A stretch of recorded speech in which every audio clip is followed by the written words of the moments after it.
Today on Bake and Make, we're going to be making some amazingly tasty churros.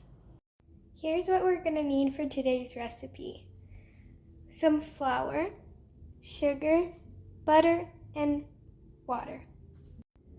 Okay, first turn on your pan to medium. See, I have it on medium, and I'm taking a medium-sized pan. You know what, I changed my mind. Put your pan to in between of medium and low.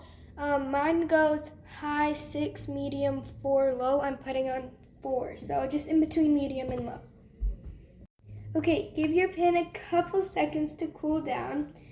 Start heating up. While my pan is heating up, I'm going to prepare my measurements.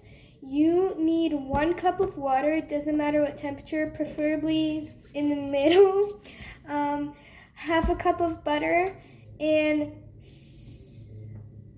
4 tablespoons of sugar, Okay, now while our pan is heating up, we're gonna prepare our ingredients, which is 1 cup of water, half a cup of butter, and 1/4 of a cup of sugar.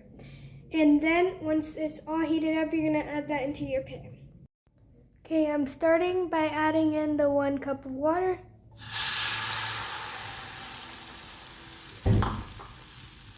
Now I'm gonna add in the butter.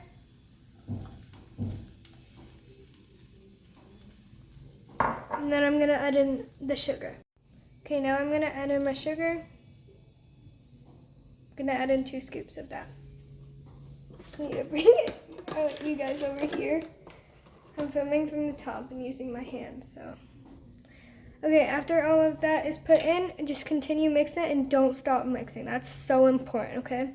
Okay, you guys, after your mixture is fully melted, you're going to turn off the stove.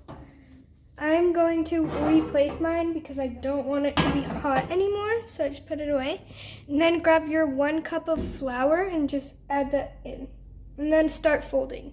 And don't stop folding. Now after halfway mixing, my mixture looks something to this. That is completely normal. Your mixture is forming. So just continue mixing, and then I'll show you how your finished product should look.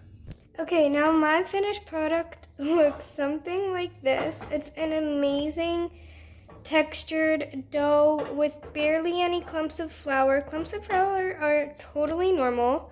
So now I'm going to show you guys the next step. Okay, now that my dough is fully mixed, it is hot, so I'm going to transfer it into a just metallic bowl with nothing in it and let it fully cool down. Give it like about 5 minutes maybe. And during those 5 minutes, you can either start preparing your oil, start heating it up. You can either start preparing your cinnamon, sugar. Like, you can start preparing anything you need. I'm going to start preparing my setup with you guys while we let this chill, but we will have to work on the dough after that. So be prepared. So just let it chill for 5 minutes. You can mix it up while you do that. Just do whatever you want. Okay, now my dough has nice and cooled down, so I will take 2 eggs and add 1 egg at a time and then mix it up. And we're just gonna repeat that process with the 2 eggs. So just break that in there, put that away. Break up your dough a little. You know what, let me show from the top. Okay, now my dough is in here. Well, I mean my egg, sorry. And you just mix that up.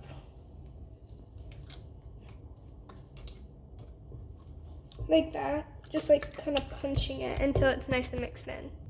Okay, now after mixing both eggs in, sorry I didn't show the second egg, I forgot to record.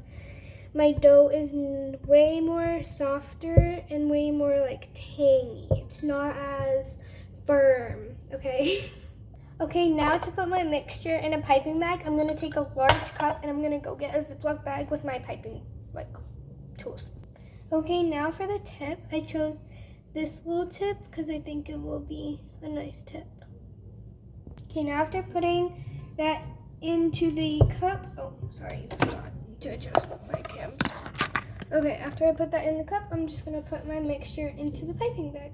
Now I'm taking a little bit of parchment paper and I'm just gonna cut it into little squares. Okay, now I've cut up all my little squares. They're all different shapes. I didn't really measure. So now what you're going to want to do is just place it down and take your little piping bag and just pipe like in stripes, however you enjoy, onto the little parchment paper.